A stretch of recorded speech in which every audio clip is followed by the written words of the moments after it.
President and I are outraged at these horrific terrorist attacks in Israel perpetrated by Hamas. We are outraged. With our broken hearts, we are sending our love, our strength, and our unwavering support to the people of Israel. I'm honored to be with all of you today as an American, as a patriot who loves this country, but also as a Jew. And like all Jews, I feel a deep, visceral connection to Israel and its people. We witnessed a mass murder of innocent civilians. It was a terrorist assault. There is never any justification for terrorism. There are no two sides to this issue. The images that we saw will be seared in our brains forever. Rockets falling on cities, people dragged from their homes and shot dead, children sheltering from bullets, bodies lining the streets. And all the while, we see videos of these terrorists cheering on these atrocities. The toll on Israel and the Jewish community is hard to imagine, but we can imagine it because it's happening. And I know many of you have sent texts and calls this weekend checking on loved ones. And I know too many of you received heartbreaking replies. And we know today that at least 22 Americans won't be coming home. I know you're all hurting. The entire Jewish community is hurting. I'm hurting. And we grieve with you. We stand with you. But thank God we have the steady leadership of Joe Biden and Kamala Harris during this unthinkable time in our history. Their moral compass, their calm, their empathy are what we need in this time of crisis. And we saw that yesterday when President Biden, with Vice President Harris and Secretary Blinken by his side, powerfully addressed the nation and made clear to the world that Israel has the United States' unwavering support. Our president and vice president are making sure Israel has what it needs to defend itself. We are grateful for their leadership and support for Israel at this exceptionally difficult time. We also acknowledge and address how these events will impact us as Jews, and why we're here to have this discussion. And I know many of us feel a deep fear that these attacks will, unfortunately, and already have, led to a rise in hate and anti-Semitism. We're already seeing it. And that's why this discussion and the work you and your organizations do is so vitally important. Almost a year ago, I sat right in this spot, in this very room, and many of you were here with me that day. And then we called attention to the epidemic of hate that we're facing. And following that meeting, we took action. And in May, the Biden-Harris administration released the first ever national strategy to counter anti-Semitism. The plan includes over 100 meaningful actions we are taking right now to fight back against anti-Semitism and hate. And each of you played a role in crafting this strategy. We couldn't have done this without you. So thank you for the work that you've done, that you're continuing to do.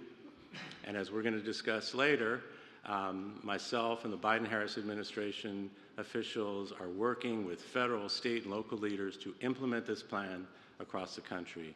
We're going to continue to bring people together, and importantly, we're going to build coalitions to fight back against hate. We cannot do this alone. The story of the Jewish people has always been one of perseverance and resilience. In dark times, we come together and we fight back, and we also seek to build a better world. Last year, before my trip to Poland and Germany, President Biden took me into the Oval Office. He told me how his father had taught him about the horrors of the Holocaust, and how he later traveled to Dachau with his children and grandchildren to teach them those same lessons. So I know firsthand how important it is to President Biden to preserve our Jewish history and to make sure that hate has no safe harbor in America and the world. As an American Jew, I am so grateful that in this moment of tumult and pain, We have Joe Biden as president and Kamala Harris as vice president.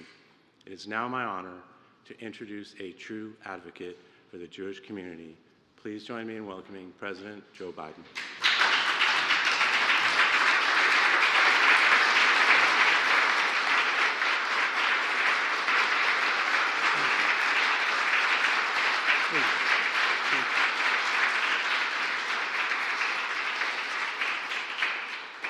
Folks, I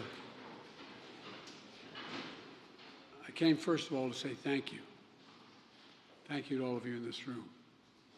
You've not only cared, but you've been breaking your neck the last couple of years to deal with this overall issue of anti-Semitism. And I know many of you are personally impacted by what's happened in Israel. There are thousands of dual citizens, maybe some of your relatives that are there.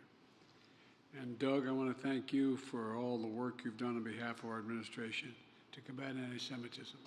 And I apologize, I've been on the phone around the clock with our friends around the world, quite frankly, discussing what's going on in Israel. And I want you to know that I want to thank you as well for, all of you as well, for working, the work you're doing to bring comfort and in this moment of grief for those who are grieving as well. And you'll read this weekend in synagogue, the Torah teaches us that God made stars to, quote, give light on the earth and separate light from darkness. Give light on the earth and separate light from darkness. You know, it's been hard to find that light during the darkness of these past few days. When terrorist groups like Hamas brought not only terror, but sheer evil to the world, evil that echoes the worst and matches, in some cases exceeds the worst atrocities of ISIS. More than 1,000 civilians slaughtered in Israel. And by the way, I've been speaking with a number of Israeli leaders, a number of leaders around the world, leaders in the region as well. And, you know, among those who have been victimized this evil, who've been killed, are at least 22 American citizens. This attack was a campaign of pure cruelty, not just hate, but pure cruelty against the Jewish people. And I would argue it's the deadliest day for Jews since the Holocaust. The deadliest day since the Holocaust. One of the worst chapters in human history that remind us all that expression I learned from my dad early on, silence is complicity. Silence is complicity. It really is. And I want you to know, I think you've already figured it out, I refuse to be silent, and I know you refuse to be silent as well.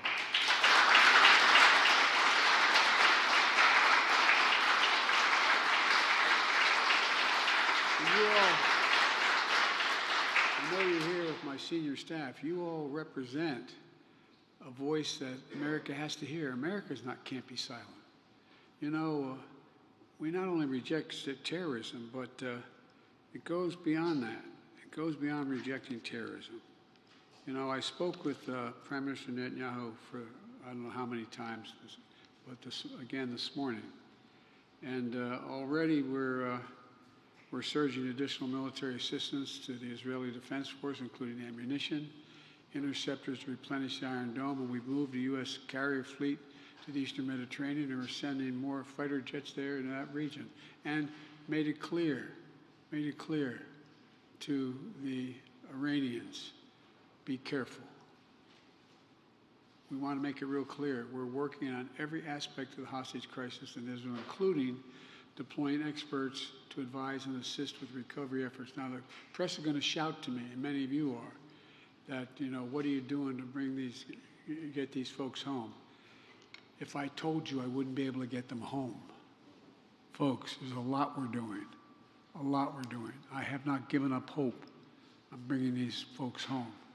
But the idea that I'm going to stand here before you and tell you what I'm doing is bizarre. So I hope you understand how bizarre I think it would be to try to answer that question. In the days ahead, we're going to continue to work closely with our partners in Israel and around the world to ensure Israel has what it needs to defend its citizens, its cities, and to respond to these attacks. As I said yesterday, my commitment to Israel's security and the safety of the Jewish people is unshakable. The United States has Israel's back, and I have yours as well, both at home and abroad. You know, you can see the pain in some of your faces. I walked into this room. You okay, kiddo? Well, your fear for family, friends back in Israel. You worry about kids being targeted in school, about going about their daily lives. You're hurt by the downplaying of Hamas's atrocities and blaming Israel. This is unconscionable. And I've asked members of my team, including Homeland Security Secretary Mayorkas and Attorney General Garland, to work intensively with our Jewish community partners so many of you here to set up security around Jewish life in America, identify, prevent, and disrupt emerging threats that occur. You know, we're also going to continue to condemn and combat anti-Semitism at every single turn, at every turn. You know, the past few days have been a solemn reminder that hate never goes away. Hold on a second, I used to think you could defeat hate, that you could make it, all it does is go underground. It just goes underground, it doesn't go away. It only hides until it's given a little oxygen, a little bit of oxygen. And that's why I've secured the largest ever increase in funding for physical security for nonprofits, including synagogues, Jewish community centers, Jewish day schools. And in May, we released the first ever national strategy to counter anti-Semitism with the input from many of you in this room. Many of you in this room helped write that. It's the most ambitious, comprehensive effort to combat anti-Semitism in American history, in all of American history. And we're aggressively implementing it. But we must all do our part and forcefully speak out against anti-Semitism and push back against the attempts to deny or distort the facts. To make clear, there is no place for hate in America. Not against Jews, not against Muslims, not against anybody. And we mourn the act you and so many leaders have across the country, showing us what thousands of years of Jewish history has shown us. The enduring strength, and I mean this sincerely, the enduring strength and spirit of the Jewish community. If you excuse a point of personal privilege, you should say in the Senate. That's why I took my kids, everyone when they turned 14 years old, one at a time, put them on a plane and took them to Dachau. I wanted them to see that you could not know what was going on walking through those gates. You could not fail to understand as a country what was going on. And that's a fact. It had a profound impact on my children and my grandchildren. Some thought taking a 14-year-old grandchild was not a mistake, but I took them one at a time. I got 3 more to go. And folks, it's important. You know, the miracle of Israel is Israel. It's Israel itself. The hope it inspires. The light it represents to the world. And folks, I was asked in one of my very frank conversations with Bibi and with Herzog, so why do I feel so deeply about this? It's not about the region. I truly believe, were there no Israel, no Jew in the world would be ultimately safe. It's the only ultimate guarantee. The only ultimate guarantee. The only ultimate guarantee. And folks, because of you, and I mean this sincerely, because you're speaking up, because of the intensity and the intellect and the brilliance you bring to this cause, I think we have a chance to end this in a way that it makes it very difficult for it to be repeated. I want to thank you for your leadership. And as I said, there's a lot to talk about. But I'm really, quite frankly, concerned as to it's hard to talk about this without detail. And it's contrary to our interests to let out the detail of what we're going on. I mean, this is just round the clock, as you understand. You fully understand. But, you know, I've known Bibi for over 40 years. In a very frank relationship. I know him well.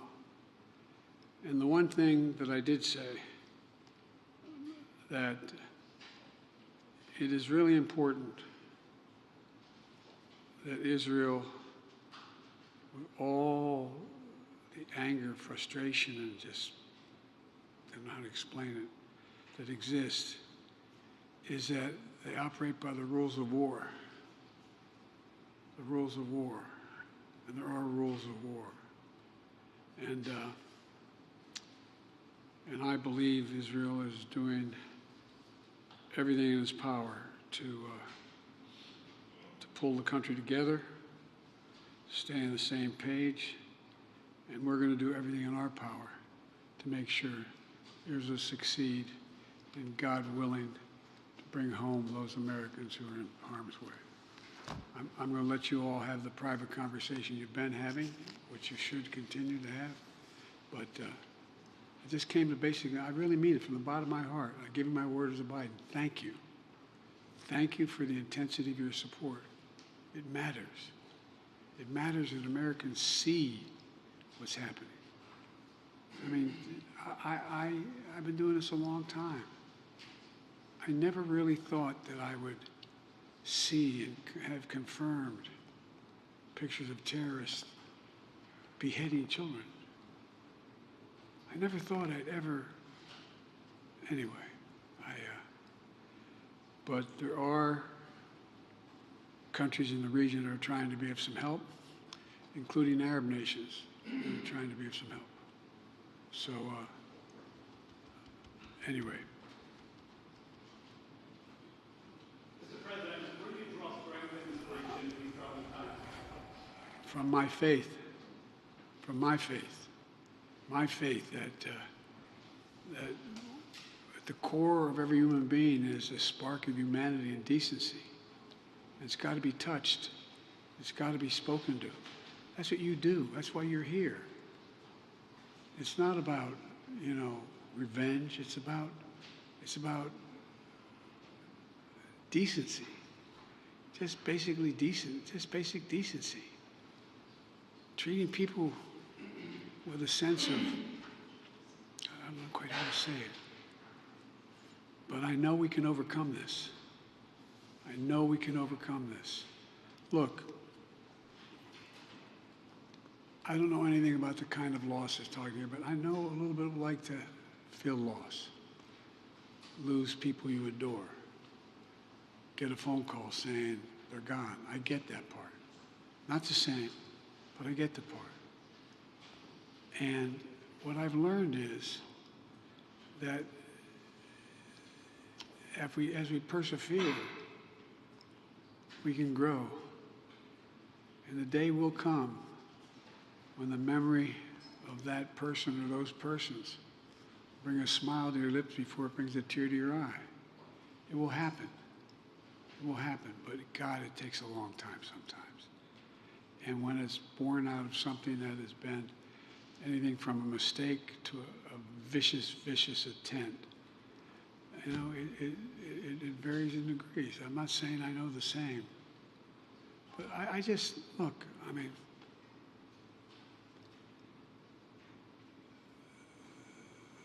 I'll never forget, well, I won't go into that. Anyway, I just think that if we stay true to our values, pursue with every inch and every bit of our energy to get this right, we can bury this again and bring people back, and bring people home and bring it together. I think we can change the Middle East. But then again, I have been referred to as a congenital optimist. And I'm not going to answer any questions from you guys right now, but my team here knows when the press is gone, they'll talk more directly to you. But even then, they're not going to be able to tell you all that we're doing and all that's going on. So, Question, sir. May we please say thank you. 80 years ago this week, a group of 400 rabbis came to Washington hoping to meet with Franklin Delano Roosevelt and appeal to him to act to rescue the Jews who were being persecuted in Europe. And they were refused a meeting with President Roosevelt. They were refused entry to the White House. And the fact that we are here today, and you have spoken as the President of the United States so clearly in support of Israel, so clearly in support of the Jewish people, and welcome leaders and representatives of the Jewish community into the White House for this discussion, shows what a dramatic distance we've traveled in these United States, how we as the Jewish community are blessed to live today in these United States, and we thank you for your leadership and your moral clarity.